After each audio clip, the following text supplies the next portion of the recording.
Assalamualaikum warahmatullahi wabarakatuh.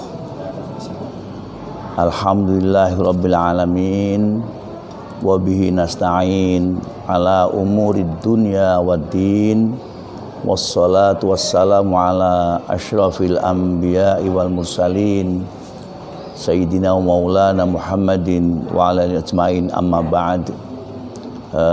Para pemirsa Jateng Pos TV yang saya hormati, saya muliakan, kita bertemu kembali pada kesempatan yang sangat-sangat indah dan bahagia ini. Ada beberapa hal yang akan saya sampaikan. Kalau kita ini pada bulan-bulan Ramadan seperti ini, itu sering mendengar ada sebuah hadis yang berbunyi sumu tasihhu.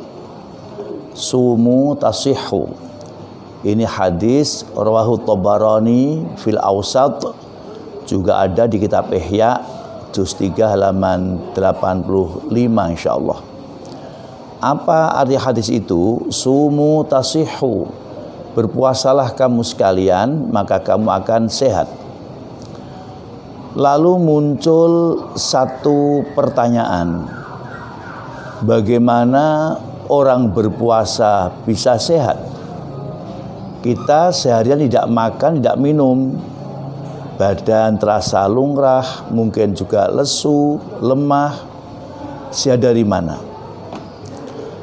Kalau boleh saya menggambarkan bahwa puasa itu seperti bengkel. Jadi kalau kita ini memasukkan mobil ke bengkel, jangan dilihat ketika mobil di bengkel.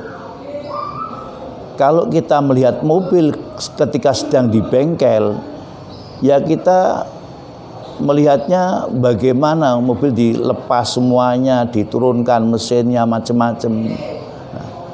Tapi lihatlah ketika mobil itu selesai dari bengkel. Maka gambaran saya itulah puasa. Jadi jangan dilihat ketika sedang berpuasa saja, tapi lihatlah pasca puasa, la'allakum tattaqunnya, setelah berpuasa. Nah, ketika mobil itu keluar dari bengkel, maka mobil itu menjadi mobil yang sehat. Sama dengan kita, kalau puasa kita baik, amalan kita juga baik, tarawih kita baik, mungkin tahajud dan sebagainya baik, maka selesai puasa, insya Allah kita jadi orang yang sehat.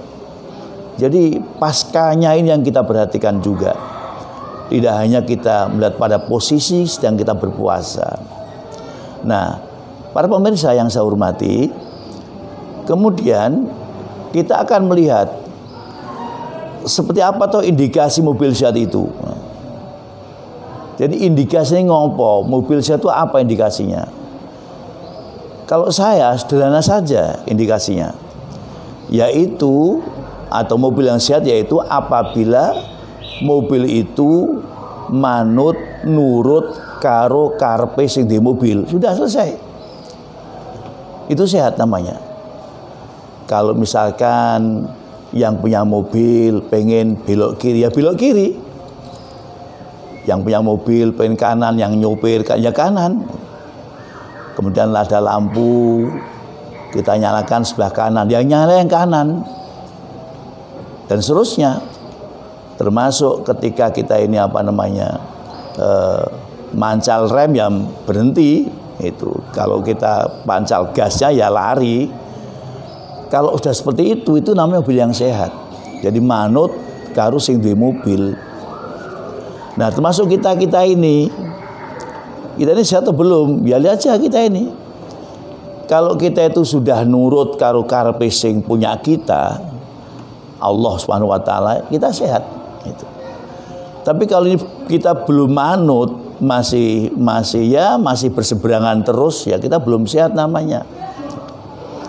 Bahkan ketika mobil itu misalkan kita nyalakan lampu rating ya kanan, yang nyala sebelah kiri, itu mesti ngrepotno wong liya, itu pasti itu. Kalau mobil kita pancal gasnya malah berhenti, malah ngrepotno wong liya. Termasuk ketika kita ini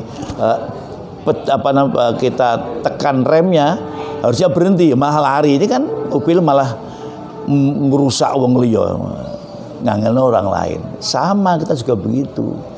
Kalau kita ini kok tidak ikut dengan yang memiliki kita, yang menguasai kita, ya kita jadi orang yang belum sehat namanya itu.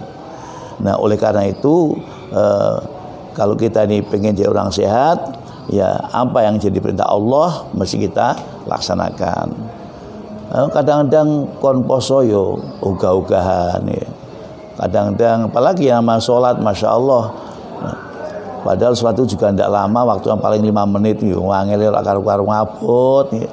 Makanya Allah itu kalau berfirman tentang sholat malah wa innaha lakabiratun illa 'alal khashi'in.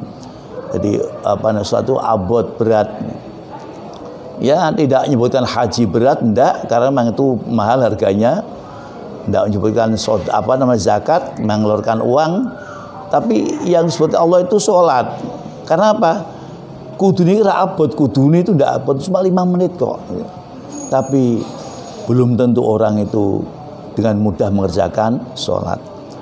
Jadi sekali lagi, orang yang sehat itu ketika orang itu ngikuti perintah siapa yang punya kita, yaitu kita punya Allah SWT.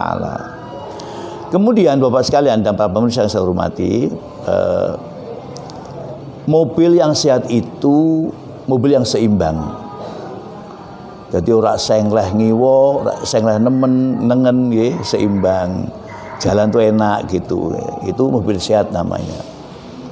Kita juga begitu, hidup itu seimbang. Kalau belum seimbang, belum sehat namanya itu. Misalkan kalau kita ini dalam kehidupan sehari-hari, kita mesti ada 2 poros yang mesti kita lakukan. Satu, hubungan poros pada Allah dan pada sama manusia, non seimbang. Jadi hidup ini tidak hanya baik pada Allah saja, tapi juga baik pada sama manusia. Kalau kita melihat seseorang yang mungkin rajin beribadahnya, sholatnya rajin, apa-apa yang rajin, pokoknya rajin semuanya lah. Kan tapi sama temannya orang lain ya membuat gaduh, menyusahkan, menyakitkan, ya ada apa artinya? Maka Syekh Ihsan Jambes ini Ihsan bin Jambes, seorang pengarang kitab Siratul Thalibin, beliau mengatakan as-salih huwal qaim bi huquqillah wa huquqil ibad. Orang yang salih itu orang yang punya yang mampu memelihara hubungan baik pada Allah dan hubungan baik pada sama manusia. Itu orang salih. Jadi kalau kita hanya apik mbek Allah tok, mbek wong tangga ora apik, ya ndak salih. Begitu sebaliknya, kalau kita ini hanya baik pada sama manusia, tetangga baik, tapi tidak sama Allah, tidak baik, ya tidak soleh. Maka soal itu kalau secara terjemahan itu ideal. Jadi manusia ideal itu adalah manusia yang sanggup membangun hubungan baik pada Allah dan pada sama manusia. Itu satu. Keseimbangan yang lain apa? Kita harus berdoa terus. Rabbana atina fid dunya hasanah wa fil akhirati hasanah wa qina adzabannar. Seimbang dunia kita dan akhirat kita, pas seimbang. Dunia tok, akhirat tidak, juga tidak solih namanya. Akhirat saja, dunia tidak solih, seimbang. Maka doa itu sangat luar biasa dan sangat bahasa itu sangat laris doa itu. Laris dari donga sapu jagat. Itu donga minta enak dunia, enak akhirat. Nah, itu. Makanya kalau kita mendengar kalau kita melihat orang berdoa itu hampir tidak pernah lepas di doa itu. Rabbana atina fid dunya hasanah wa fil akhirati hasanah wa qina adzabannar. Itu selalu dibaca. Susah juga itu dibaca, orang gembira juga dibaca itu. Nah, ini keseimbangan. Jadi hubungan pada Allah baik, pada sama manusia juga baik, urusan akhirat kita perhatikan, dunia juga kita perhatikan. Kemudian lagi, kita ini harus seimbang. Apa yang seimbang? Kita ini setiap saat itu diberi rezeki oleh Allah, itu pasti setiap saat. Jadi rezeki itu enggak harus berupa uang cash, enggak. Kita sehat, kita tidak ada gangguan apa-apa, rezeki namanya.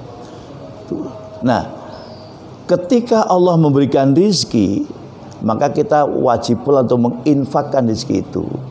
Yo nompo yo aweh, namanya seimbang. Wa mimma razaqnahum yunfiqun. Jadi kita yang diberi rezeki oleh Allah, tapi juga kita memberikan pada orang lain. Itu seimbang namanya. Apa itu zakatnya, apa itu sedekahnya, apa itu infaknya, kita berikan. Dan insya Allah kalau kita ini memberikan apa yang kita miliki, sebagian yang kita miliki, itu akan tambah berkah. Kalau kita bicara zakat, misalkan zakat itu nama, an-nama itu meningkat. Jadi ketika kita berzakat, maka kita akan meningkat harta kita, tambah suci, tambah berkah. Nah, sedekah juga demikian. Masih banyak lagi. Jadi kesimpulan saya adalah hadis itu sudah pas sekali. Disumu tasihu. Tapi jangan dilihat ketika kita berpuasa, lihatlah nanti pasca puasa. Kita sehat semuanya, kita jadi ahli ibadah pada Allah tanpa mengurangi kepentingan dunia kita. Kita kejar akhirat kita tanpa kita tinggalkan manusia. Kita juga hubungan pada Allah, kita akrab pada Allah, akrab juga pada sama manusia. Inilah yang yang saya maksudkan dengan keseimbangan. Insya Allah kalau hidup itu seimbang, ya enak. Seperti mobil yang sehat itu enak, itu dinaikin juga enak, tidak menyusahkan orang lain. Tapi kalau kita hidup itu tidak seimbang, tidak sehat, ya orang lain jadi repot malah karena kita. Saya pikir seperti itu yang saya sampaikan, dan tentu ada kurangnya, mohon maaf.